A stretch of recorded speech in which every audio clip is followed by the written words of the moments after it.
Welcome to Virtual Learning Network. Indian Economy, Session 17, Globalization of Indian Economy. Topics covered include Globalization and Economy, Benefits of Globalization, Globalization and Indian Industries, Policy Changes since 1991, Globalization of Financial Markets, Problems of Globalization, Efforts required for globalization. Globalization and economy. Globalization has some very clear features. Kiel-Chuck 1992.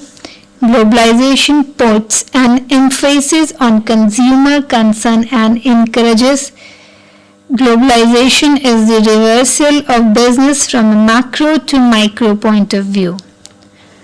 What matters is the contract and collaboration between individuals and firms in various countries. Globalization is complete decentralization of location.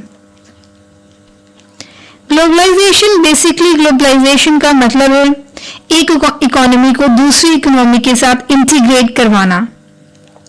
आज globalisation का जमाना है. Globalisation business में एक reverse effect छोड़ता है macro to micro point of view तक. Matter करता है कॉन्ट्रैक्ट में क्या कोलैबोरेशंस हैं इंडिविजुअल्स के बीच में, फर्म्स के बीच में, अलग अलग कंट्रीज में.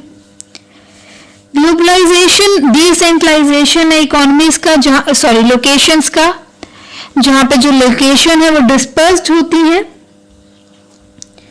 ग्लोबलाइजेशन के थ्रू जितने भी बैरियर्स होते हैं उनको रिमूव किया जाता है, जो ट्रेड के अगेंस्ट होते हैं, जो फ्री फ्लो ऑफ ट्रेड को रोकते हैं. टेक्नोलॉजीज में जितना बैरियर्स होता है उसको रिमूव किया जाता है और इन्वेस्टमेंट का जो बैरियर्स होता है कंट्रीज में उनको रिमूव किया जाता है. It will internationalize human resources and remove geographical boundaries. The policy of globalization emphasizes that export sector should form an important ingredient of the national macroeconomic aggregates. When exports form an important economy aggregate, the industrial growth to a substantial extent. Globalization में internationalization होता है human resource का और geographical boundaries का.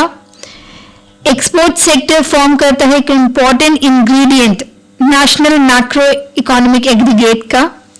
जब export एक important ingredient form करता है तो इंडस्ट्रियल ग्रोथ एक सब्सटैंशियल एक्सटेंट बन जाता है जो कि एक्सपोर्ट सेक्टर पे डिपेंड करता है. जो पॉलिसी है ग्लोबलाइजेशन की वो एम्फेसिस करती है एक्सपोर्ट सेक्टर के ताकि एक इंपॉर्टेंट इंग्रेडिएंट बन सके नेशनल इकोनॉमिक एग्रीगेट्स का. Some of the benefits are as follows. First is improved resource allocation due to the presence of a competitive environment. Exposure to international economies would lead to the availability of better technology, inputs and intermediate goods, transfer of know-how and economies of scale. Globalization implies a regime of perfectly competitive markets with no entry or exit barriers. कुछ advantages हैं globalisation के, कुछ फायदे हैं. पहला है resource allocation improve हो जाता है क्योंकि एक कॉम्पिटिटिव एनवायरनमेंट की प्रेजेंस होती है. इंटरनेशनल इकोनॉमीज को एक एक्सपोजर मिलता है जिससे टेक्नोलॉजीज बेटर होती हैं. ट्रांसफर होता है इकोनॉमीज ऑफ स्केल का और नो हाउ का.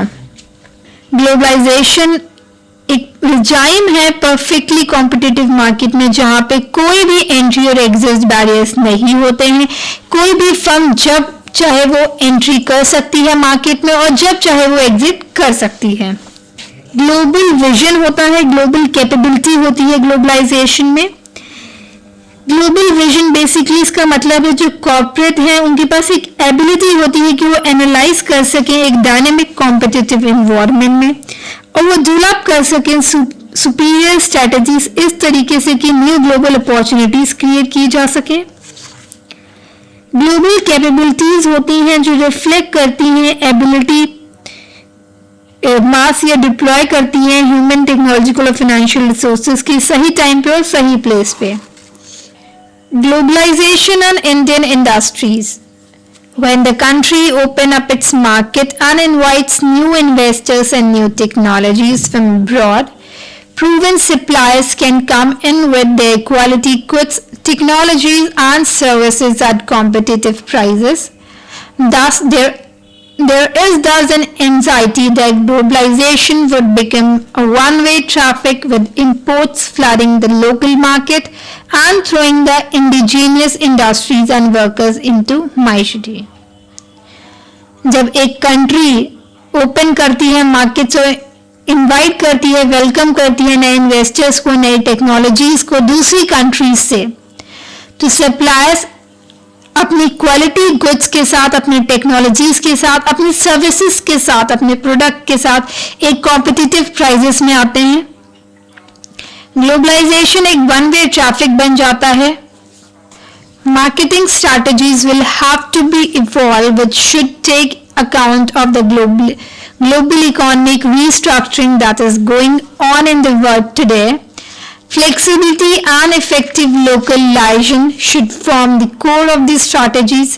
It is in this context that following three important points are important. Marketing strategies evolve होती हैं global economic restructuring में, फ्लेक्सिबिलिटी होती है और एक लोकलाइजेशन फॉर्म करता है, एक मेडिटेट फॉर्म करता है जो कोर होता है इन स्ट्रेटजीज में।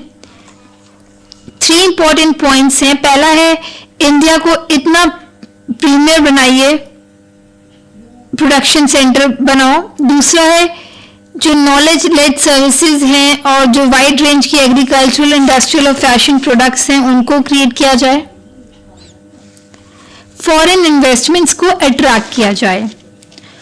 To successfully participate in the world economy, India needs to build strategic alliances, not just between trading blocs, but between corporations, and not just between foreign partners and India, but partnership within Indian industry itself.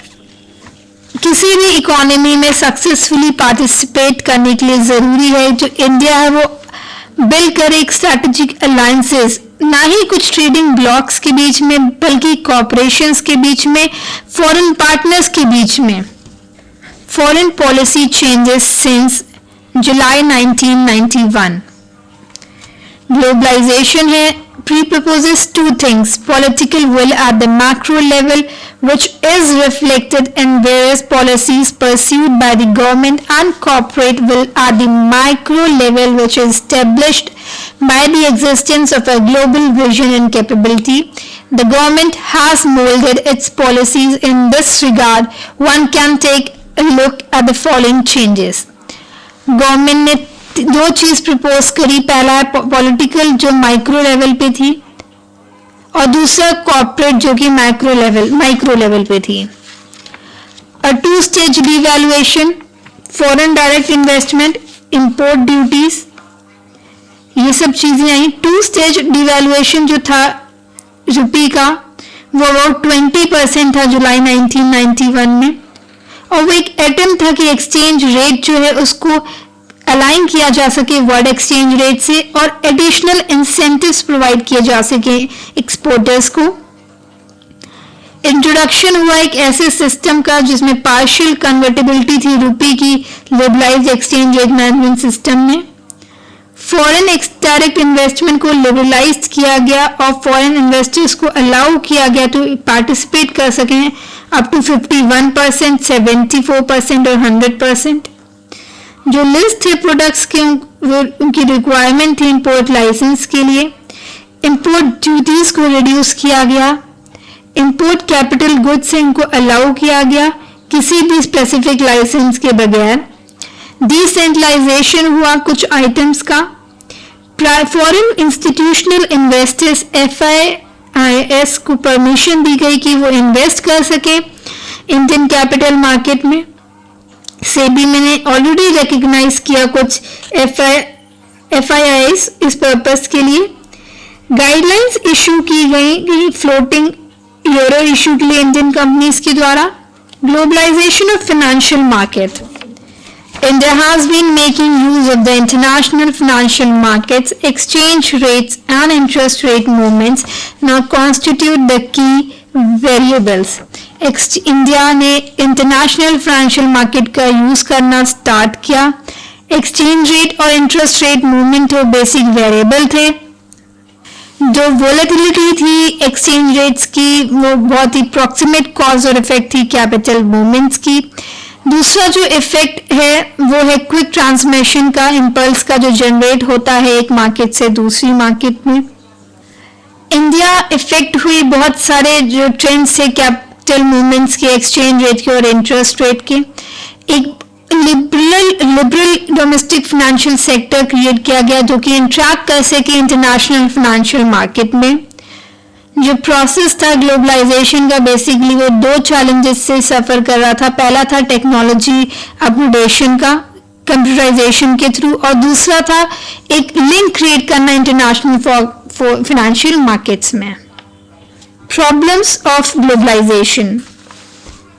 Globalisation में कुछ problems हुई और आई। An outward looking or globalization policy carries a price as it demands certain constraints on the formulation of national policies. These constraints are the international economic environment has quantitatively changed. There is a relationship on the one hand between investment made for export output and the income generated through the multiplier, and on the other hand between income generated and imports through propensity to import. कुछ constraint से पहला था international economic environment quantitatively changed हो गया था। दूसरा एक relationship था इन्वेस्टमेंट एक्सपोर्ट में और इनकम जनरेट जो मल्टीप्लायर के थ्रू हुआ था। जो फॉर्मेशन हुई थी ट्रेड ब्लॉक की नॉर्थ अमेरिका में, उसने फ्री ट्रेड को राइज किया यूएसए और कनाडा के बीच में। जो एग्जिस्टिंग फ्रेमवर्क था ग्लोबल गवर्नेंस का वो वीक था, एडॉक था और अनप्रेडिक्टेबल था। Efforts required for globalization. The global organization is a consequence to several new and sophisticated forces that have come to shape the world economy over the last decade. Globalization जो था वो एक consequence था नए forces का जिसने world economy को shape किया। वो कुछ इस तरह से थे, कुछ aggressive और massive financial accumulation थी, कुछ well defined और efficient communication channels थे, इंफॉर्मेशन ट्रांसफर हुआ, कंट्रोल सिस्टम थी, technology development and application that seek both leading edge and low cost, product creation and production and clear recognition of the potential for mass markets, mass customization and global trends. 12 different promotional techniques used by other countries have been advocated by the working group. 12 तरह की promotional techniques used की गई अलग अलग देशों के द्वारा। उनमें से कुछ थी, कुछ advertising technique यूज की गई जनरल इकोनॉमिक मीडिया में, पार्टिसिपेशन हुआ कुछ कंट्रीज का ट्रेड फेयर एग्जीबिशन में, एडवर्टाइजिंग हुई कुछ स्पेसिफिक सेक्टर मीडिया में, ट्रेड मिशंस हुआ कुछ सिलेक्टेड कंट्रीज में, कुछ सेमिनार्स कंडक्ट किए गए जहां पे जनरल इंफॉर्मेशन प्रोवाइड की गई ट्रेड और इन्वेस्टमेंट अपॉर्चुनिटीज के रिगार्डिंग। डायरेक्ट मेल कैंपेनिंग्स हुई, इंडस्ट्री और स्पेसिफिक मिशंस क्रिएट किए गए कुछ कंट्रीज के लिए, कुछ सेक्टर स्पेसिफिक सेमिनार्स हुए, कुछ रिसर्च की गई, सेल्स प्रेजेंटेशन हुई, प्रोविजन हुआ, ट्रेड और इन्वेस्टमेंट काउंसलिंग सर्विसेज प्रोवाइड की गई, और जो एप्लीकेशंस थी उनकी प्रोसेसिंग हुई, स्पीडिंग हुई। Now we have certain questions, do it yourself. First is mention 5 new forces that shape the world economy. Second is highlight the implications of globalization for Indian economy. That's all for this session. Thank you.